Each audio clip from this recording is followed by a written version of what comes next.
오늘 시간에는 예레미야 강의 첫 번째 시간입니다. 예레미야서 과연 어떤 책인가? 라는 제목으로 함께 말씀의 은혜를 나누기를 원합니다. 예레미야서 참 제가 반드시 강의를 해야 될 그 책 중에 구약 성경을 둔다면 예레미야서하고 시편인데요. 드디어 예레미야서 들어왔습니다.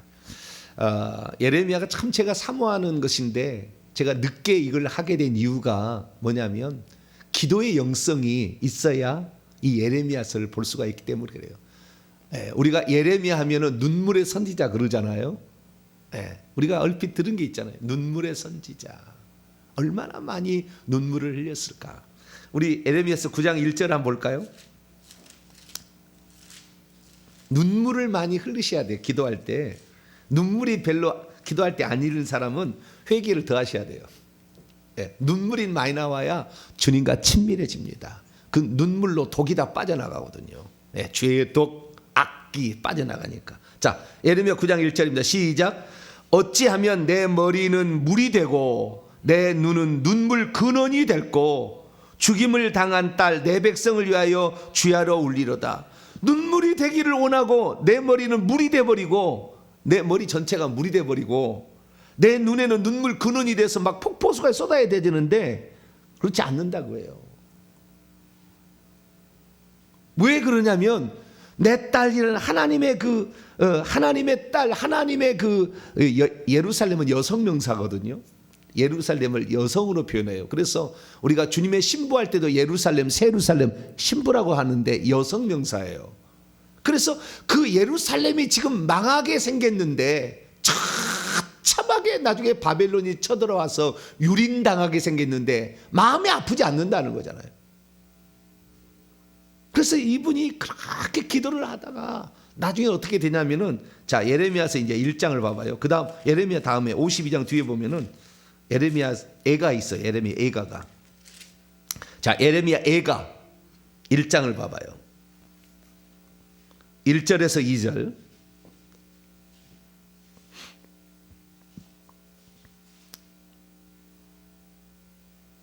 예레미야서 1장 1절에서 2절까지 말씀. 예레미야 애가서 1장 1절에서 2절까지 말씀. 시작. 슬프다 이 성 예루살렘 성이에요. 전에는 사람들이 많더니 이제는 어찌 그리 적막하게 앉았는고. 전에는 열국 중에 크던 자가 이제는 과부같이 되었고 전에는 열방의 공주였던 자가 이제는 강제 노동을 하는 자가 되었도다. 밤에는 슬피 우니 눈물이 뺨에 흐르며 사랑하던 자들 중에 그에게 위로하는 자가 없고 친구들도 다 배반하여 원수들이 되었도다. 눈에서 눈물이 철철철철 흘러 넘친다 이거예요.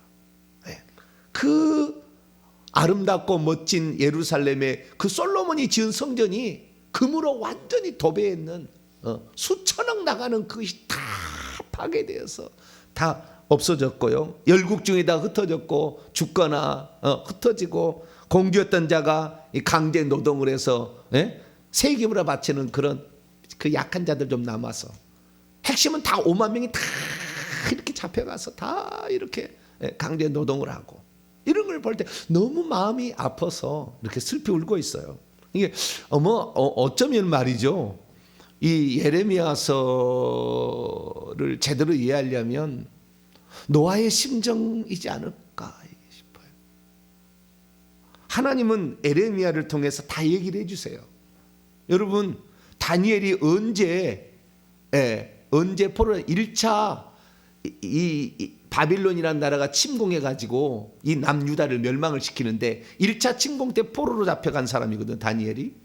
근데 그 다니엘이 기도하다가 언제 이 조국이 이 바빌론 포로로 잡혀간 사람인데 그 바빌론에 있었던 사람인데 거기서 언제 이 나라가 다시 회복이 될 것인가 그렇게 했는데요. 이 예레미야서를 읽고 비로소 압니다. 하나님께서 70년 만에 비로소 이것을 되돌이킨다는 그걸 발견해요. 자, 예레미야 29장을 한번 열어볼까요? 예레미야 29장 10절입니다. 10절 읽습니다. 시작. 여호와께서 이와 같이 말씀하시니라. 바벨론에서 70년이 차면 내가 너희를 돌보고 나의 선한 말을 너희에게 성취하여 너희를 이곳으로 돌아오게 하리라. 그러니까 그 누구에게 하나님이 장차 되어질 모든 일을 계시했냐면 그 시대 당시에는 예레미야에 가야 했어요. 예레미야가 그렇게 기도를 많이 하니까 하나님께서 장차 되어질 일을 다 가르쳐 준 거예요. 이 남유다가 어떻게 망하게 될 것이고 누구에게 망하게 될 것이며 망한 다음에는 얼마 동안 이 대제국에 들어가서 포로 생활하다가 언제 다시 돌아올 것까지 다 알고 있었어요. 누가? 예레미야가. 이 정도 되려면 하나님이 얼마나 하나님께서 이 기도를 많이 했을 것이며 또한 이 사람을 천국에서 보낼 때부터 특별한 사람으로 보냈겠어요. 내일 이제 얘기합니다. 이 사람은 어떻게 특별한 사람으로 보냈는가.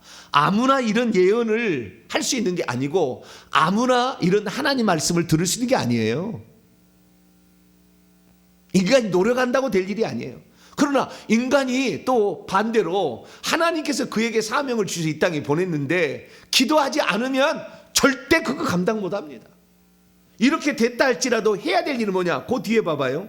예레미야 29장 12절 13절 12절 13 시작.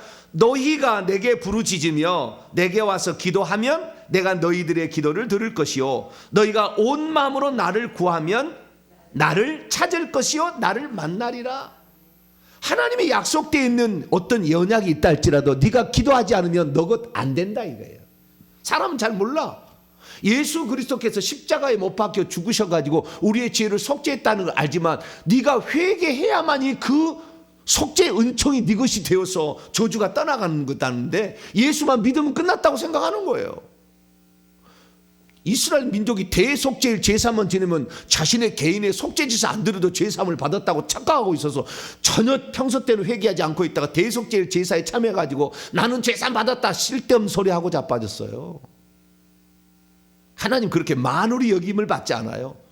충분한 회개를 해야 되는 겁니다. 할렐루야. 그래야 우리의 죄도 벗겨주는 것이고 우리의 속에 있는 저주도 떠나가게 되는 거예요. 얼마나 많이. 그래서요 기도 최고의 기도의 사람이에요. 성경에 나와 있는 아니 인류 역사상 가장 많이 기도한 사람이다. 저는 그렇게 봅니다.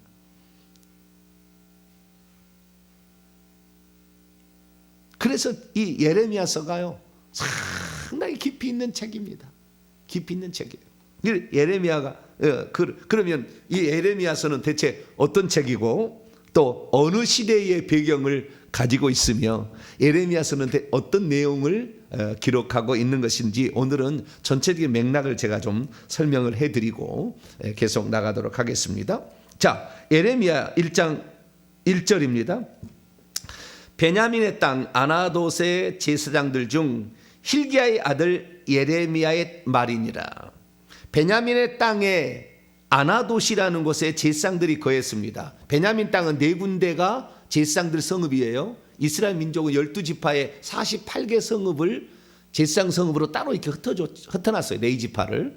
근데 그 중에서 아나돗도 제사장들이 거하는 성읍인데요. 거기에 hil기야의 아들 예레미야가 받은 말을 기록했다 이거예요.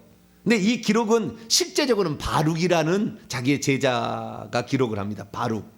바룩이라는 사람 나중에 나와요. 바룩이라는 사람이 기록을 하고요. 예레미야가 말한 것을 받아서 기록을 해요.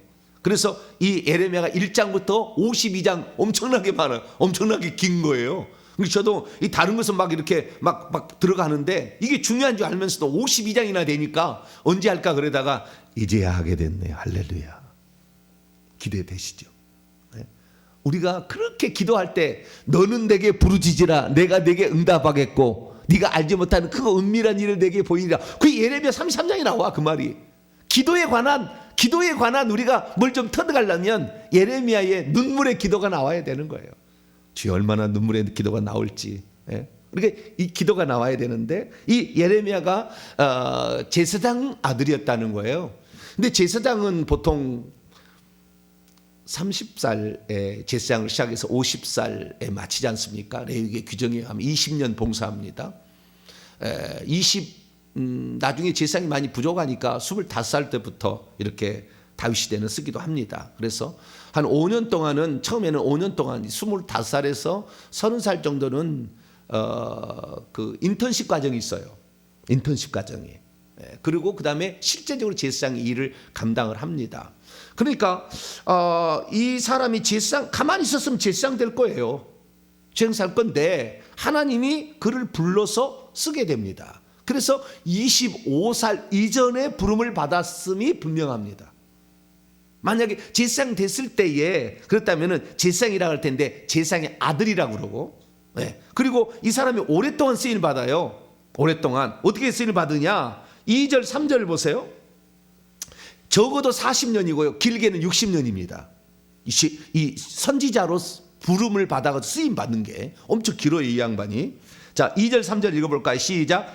아몬의 아들 유다 왕 요시야가 다스린 지 13년에 여호와의 말씀이 예레미야에게 임하였고, 요시야의 아들 유다의 왕 여호야김 시대부터 요시야의 아들 유다의 왕 시드기야 11년 말까지 곧 5월에 예루살렘이 사로잡혀 가기까지 그 말이 임했다는 거예요. 그러면은 이 요시야 왕부터 시작해서 시드기야 왕까지 1, 2, 3, 4, 5대 왕 시대에 있으면서 예언을 한 거예요. 자, 제가 잠깐 그 시대적 배경을 위해서 좀 이렇게 표를 가져와 봤는데요. 요시야 왕은 16대 왕이에요. 요 위로 올라가면은 아몬 15대, 14대가 므낫세, 13대가 히스기야예요. 히스기야 왕 때 북이스라엘 BC 722년경에 히스기야 왕 때 북이스라엘은 멸망하고 없어집니다. 남유다만 살아있을 때예요. 남유다만. 히스기야 왕 때까지 누가 있었냐면은 이사야 선지자가 있었어요. 그래서 이사야 선지자는 우시야, 요람, 아하스, 히스기야 요 시대 약 100년 전에 이사야가 활동한 것이고 100년 뒤에 예레미야가 나와서 활동하고 있다라는 사실을 알 수가 있습니다. 근데 이 요시야 왕 이스라엘 왕 가운데서 가장 훌륭한 이런 왕의 3대 왕 가운데 선한 왕으로 뽑힌 사람이 요시야 왕이에요. 근데 요시야 왕은 자기 아들이 3명이 왕이 됩니다. 여호아하스, 여호야김, 시드기야가 다 아들들이 자기 아들이에요. 그리고 여호야긴이라는 것은 18대 여호야김의 아들입니다. 손자죠. 그러니까 자기의 아들 3명이 왕이 되고 자기의 손자가 왕이 된 사람이죠. 그러니까 요시야라는 사람이 아주 주목하는데 요시야 때부터 하나님께서는 장차 되어질 일을 다 하셔요. 우리가 오늘 이렇게 와서 새벽기도 드릴 거 이미 하나님 알고 계세요. 하나님 항상 현재 속에 있어요. 희한한 일이지만 우리의 미래 일도 이미 결정돼 있어요. 결정돼 있어요.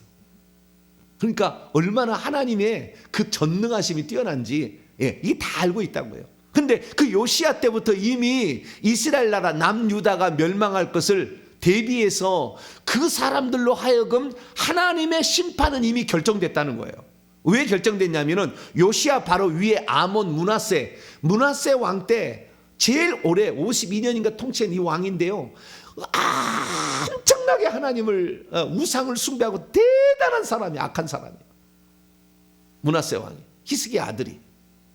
히스기야 기도하지 않았다면 지옥 갔을 거예요. 근데 마지막에 회개하고 천국 갑니다. 므낫세도. 여러분 부모의 기도가 이렇게 중요해요. 그래서 하나님이 이 므낫세 왕 때 이스라엘 나라를 이미 찼다 이게요. 죄가 찼다. 그래서 멸망을 시키려고 했는데 요시야가 그걸 다시 일어나가지고 부흥을 시켜보려고 합니다. 부흥운동을 하는데 결국에 무기또에서 장렬하게 애고방 바로 느고를 막다가 전사를 해버려요. 우리가 잘 알지만은 그 요시야 왕 때에 그 성전에서 그 율법서를 발견해 가지고 이 말씀대로 우리가 살지 않아서 이렇게 됐다가면서 우상을 다 청결하고 산당을 제거하고 다 하자 막 그렇게 부흥운동을 했잖아요. 그 부흥운동을 했던 시기가 몇 년이냐? BC 622년이에요. 요시야 왕 때요. 중간 622년 때에 그런 그 부흥운동이 시작이 됐는데 627년 그로부터 5년 전에 사역이 시작됩니다. 요시야 왕 13년이 BC 627년이에요. 그러니까 5년 전에 이 사역이 시작되니까 그 부흥 개혁이 아직 일어나기 전에 하나님께서 예레미야를 부르는데 1장 4절부터 이제 그 소명이 나와요. 소명이. 그래서 이 627년부터 그가 언제까지 유다 왕 시드기야인데요. 이 시드기야 왕은 요시야 왕이 아들들이 있는데 아들의 첫째 아들은 요하난이라는 첫째 아들이 있었고요. 17대 왕이 됐던 여호아하스는 넷째 아들입니다. 그리고 18대 요아김은 둘째 아들이고요. 저 마지막 20대 시드기야는 셋째 아들이에요. 이 요시야 왕이 총 4명의 아들을 두었는데 요하난이라는 첫째 아들을 제외하고는 다 왕이 됐어요. 근데 다들 좀 비참하게 죽어요. 그것은 뭐냐? 이스라엘 죄가 너무 많이 차면 하나님께서 칼과 기근과 전염병으로 죽이는데 너무 많이 차게 되면 예의 없이 다 죽어요. 다 죽습니다. 웬만해 가지고는 죽어요. 그러나 하나님 앞에 진짜 쓰임 받는 사람은 살려버립니다. 하나님께서 이 남유다가 멸망하는 그 시기에도요, 예레미야 죽지 않게 보호하시고 바룩 딱 보호하십니다. 그래서 하나님의 그 충성한 사람은 특별한 보호하심이 있다는 것을 우리는 예레미야를 통해서도 앞으로 이제 공부를 하게 될 것입니다. 그래서 이 시대적 배경을 본다고 한다면은 요시야, 아하스, 요야김, 요야긴, 시드기야 약 40년 어간에 40년 어간인데 이 어간에 하나님으로부터 받은 말씀을, 예언의 말씀을 기록한 책이 요시야다. 이렇게 보시면 될 것 같습니다. 그래서 이 시기 가운데에 주변의 역사가 어떤 역사가 있냐면 이 북이스라엘이 요시야 왕의 3대가 3대 전 왕이 히스기야 왕인데, 히스기야 왕 때 북이스라엘이 아수르라는 살만에셀이라는 왕에게 멸망을 당해요. BC 720년에.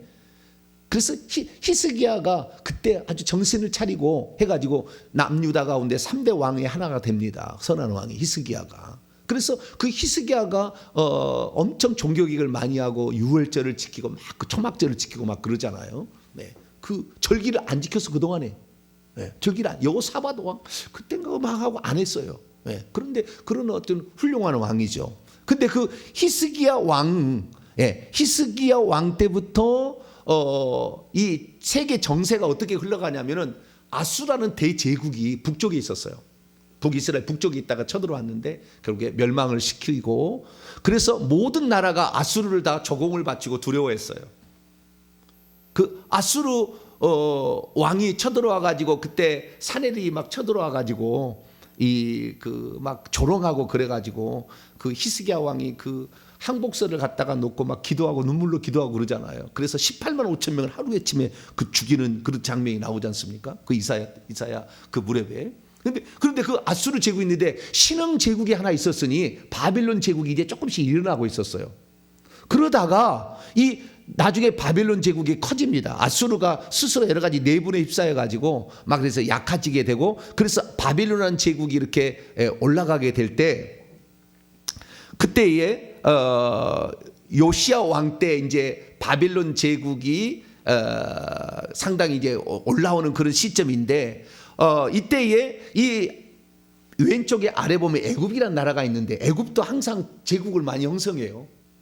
약했다 했다는데 이때 이 바로 누구라는 이 애굽 왕이 아수르하고 이렇게, 아수르가 아니죠, 바빌론하고 이 전쟁하려고 이거 올라가는 것을 요시야 왕이 막다가 결국에 죽어요. 전사예요.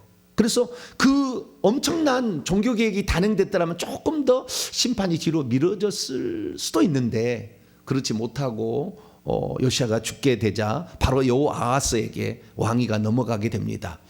바벨론 왕이 그래서 이 전쟁을 해가지고요 605년에 그때 605년에 그 갈그미스라는 곳에서 전쟁을 합니다. 그래서 이 유명한 이 갈그미스 전투에서 바빌론이 승리를 해가지고 대제국을 이뤄요.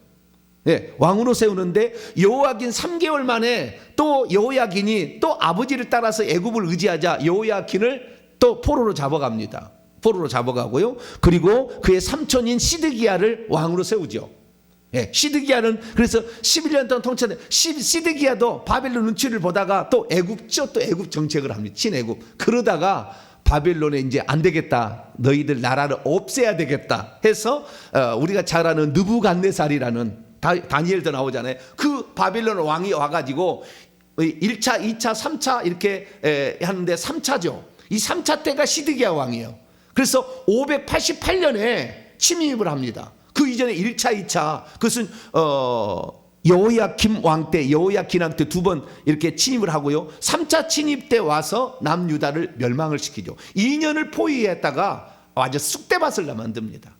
그래서 성이 이렇게 함락이 되는 것이 BC 586년 4월 9일이에요. 그래서 그날을 지금도 이스라엘은 성전 함락이라고 슬퍼하며 금식합니다. 지금도 이스라엘 사람들이 성전 함락이라고. 그래서 그때 이렇게 이스라엘 나라가 이제 망하게 되고 그 다음에 아예 와가지고요 그 이스라엘 나라를 초토화시켜 5월 7일 날 다시 4월 9일 날 멸망을 시키고 5월 7일 날 다시 와서 초토화를 시켜버려요. 그래서 다 바벨론 끌고 가고 다 이렇게 합니다. 그래서 이스라엘 나라가 멸망을 당하는 이런 것이 남유다의 멸망이죠. 남유다의 멸망의 시기가 요 시기에 있었다라는 것을 알 수가 있죠.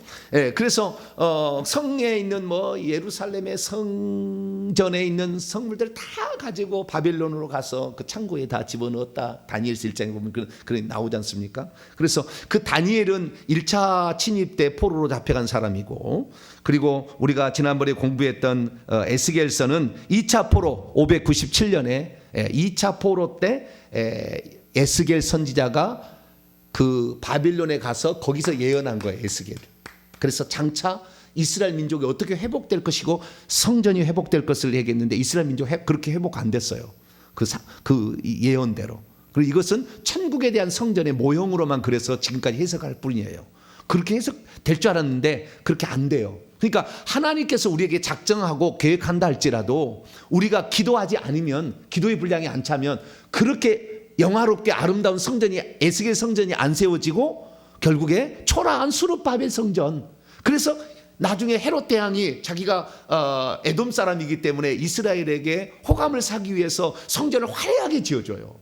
46년 동안. 그것이 신약 성경에 등장하는 그 헤롯이 이 성전을 46년 동안 지었건을 어떻게 3일 만에 일으키겠느냐? 이 얘기가 그 얘기예요.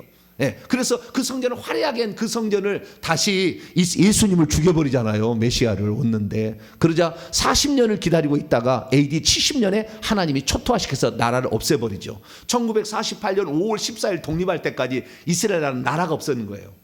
그렇게 되는 겁니다. 그래서 우리가 여기서 알 수 있는 건 뭐냐면, 예레미야가 이런 이때 예레미야는 어디에서 예언을 했냐면 그 고국에 남아서 그 다음에 바빌론에 와서 다 멸망을 시키고 거기에다가 그 애굽 사람 한 사람을 임시 그다리안가 누구요? 그 사람을 여기다 왕으로 앉혔는데 이 사람도 3개월 만에 죽어요. 그래 애굽의 포로로 잡혀가서 애굽에 어디선가 죽었던 것 같아요. 근데 어떻게 죽었다고 나오진 않아요. 근데 예레미야는 좌우지간 이 역사의 현장에 한복판에 있으면서 돌아가는 모든 것을 다 지켜봤어요. 그리고 그들에게 이 이스라엘 나라가 이 멸망당하는 이런 상황을 다 지켜보면서 그들에게 회개를 촉구했죠. 그럼 왜 그러면은 이스라엘 나라가 멸망을 했느냐? 그 멸망은 이유가 있어요. 자, 2장 넘어가 봅시다. 예레미야 2장 13절. 이 한 구절로 그냥 딱 요약이 됩니다. 예레미야 요절이라고 할 수 있죠. 한마디로 이 말이 예레미야 2장 13절입니다. 왜 하나님은 이스라엘을 심판했을까? 이거예요. 시작. 내 백성이 두 가지 악을 행하였나니 곧 그들이 생수에 근원되는 나를 버린 것과 스스로 웅덩이를 판 것인데 그것은 그 물을 가두지 못할 터진 웅덩이들이니라. 두 가지 악을 행했다는 거예요. 하나님은 이럴 때 심판하십니다. 여러분, 하나님 심판이요 절대 급하게 하지 않으세요. 지금 재림이 늦어진 것도 그것 때문에 그러는 거예요. 그것도 죄가 차야 돼요. 죄가 차야 심판합니다. 그냥 그 노아 때도 똑같은 거예요. 죄가 차야 돼. 120년의 시간을 준 것은 죄가 아직 덜 차서 그런 거예요. 죄악의 관영이 덜해서 그래요. 120년 딱 되는 그 죄악이 딱 탈자예요. 그때 딱 홍수 내리는 거예요. 그래서 이 구약 시대의 이 예레미야 선지자는 꼭 노아와 비슷해요. 하나님이 심판하는 걸 다 알아요. 그걸 대비하고 사람들이 얘기하지만 아무도 안 들어줘. 마찬가지, 예레미야도 마찬가지예요. 여러분, 이미 이 나라는 하나님이 심판하기로 작정했고 신흥제국 바벨론에 의해서 우리나라는 멸망될 겁니다. 하나님 그렇게 말씀하셨습니다. 그러니 우리가 바벨론에 복종하고 바벨론에 가서 자녀들을 낳고 살면서 그 바벨론의 평화를 위해서 살고 있으면 하나님이 때가 되면 다시 우리를 회복시켜서 보내줄 거니까 우리가 바벨론을 복종합시다. 그런데 왕들이 전부 친애고파로 가는 거예요. 가까이 있는 사람 도울 사람으로. 그 여기 말한 게 뭐냐면은 이들이 얼마나 타락을 했냐면은 이들이 타락한 중에 핵심이 뭐냐면은 우상을 숭배하는 거예요. 그러니까 먼저는 하나님을 안 섬겼어요. 하나님을 안 섬겼어요. 첫째는 생수의 근원이신 하나님을 버린 거예요. 여기 생수가 생명 아닙니까?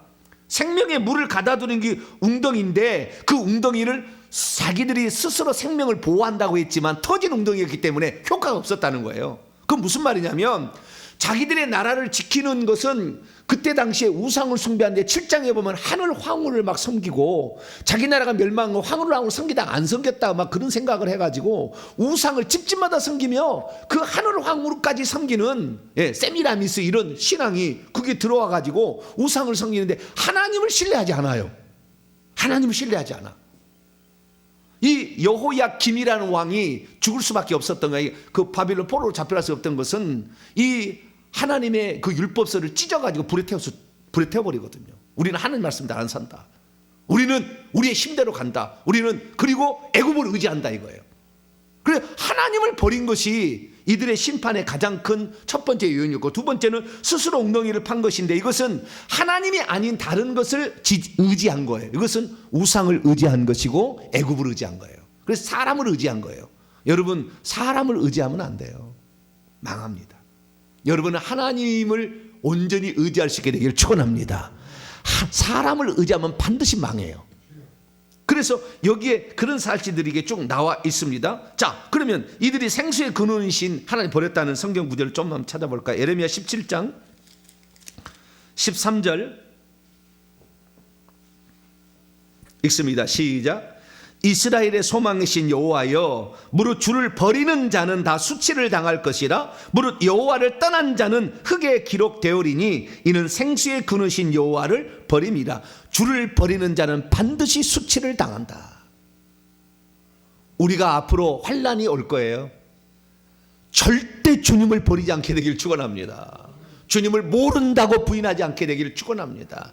그러면 수치를 당할 것이라 분명히 그렇게 말씀했어요. 자, 그러면 그 우상 숭배한 걸 볼까요? 자, 1장 16절. 어떻게 그들이 살았나? 1장 16절 시작. 무리가 나를 버리고 다른 신들에게 분향하며 자기의 손으로 만든 것들에게 절하였은즉 내가 나의 심판을 그들에게 선고하여 그들의 모든 죄악을 징계하라. 그들이 나중에 다 나오면 나무로 자기들이 만들어서 그 수공하는 그 사람한테 기술자에게 장인에 만들어서 신을 만들어 집집마다 이것을 섬기고 있는 거예요. 특히 민족적으로는 이 하늘 황후를 섬겼으니 7장 18절 9절 보면은 이 악도 행했는데 도둑질하고 살인하고 간음하며 거짓 맹세했고요. 신에게 바알에게 분향하고 다른 신들을 따라가고 이렇게 했다는 거예요. 근데 16절 보세요. 자, 18절 예레미야서 7장 18절 시작. 자식들은 나무를 줍고 아버지들은 불을 피우며 부녀들은 가루를 반죽하여 하늘의 여왕을 위하여 과자를 만들며 그들이 또 다른 신들에게 전제를 부음으로 나의 노를 일으켰다. 그들에게 음식을 바치고 향을 피우고 술을 따랐다. 우리나라는 뭔 거예요? 방금 얘기한 게 뭐예요? 제사죠, 제사. 이 나라가 이 대한민국이 존재한 이래로 가장 못 살 때가 조선시대인데 조선시대 제사를 지극정성으로 했잖아요. 아주 망할 짓을 작정을 한 거예요. 그러니까 이때 당시에 아수르, 바벨론, 그 다음에 애굽의 나라에서 막 왔다 갔다 하다가 이리 붙었다 저리 붙었다가 얻어 터지는 듯이 마찬가지로 우리나라도 그때 우리가 과연 우리가 일본에게 의지해야 될까? 친일파, 러시아를 의지할까? 아니면 저 멀리 떨어졌지만 태평양 건너에 미국을 의지할까? 막 그때 그랬다고요. 힘이 없으니까 주변에 열국들이 다 들어와서 나라를 먹어버리잖아요. 똑같은 것이 그때 당시에 일어난 거죠. 하나님을 의지해야 되는 거예요. 우리나라가 지금 살아있는 게 이 새벽에 약 40만 명이 기도합니다. 예수 믿는 사람들이 40만 명이 기도하고 있어요. 이 나라가 안 망하는 건 그런 거예요. 이 나라가 안 망하는 것은 북한이 핵을 100개를 소유해서 이 나라가 망하는 게 아니에요. 기도하는 사람이 없으면 망하는 거예요.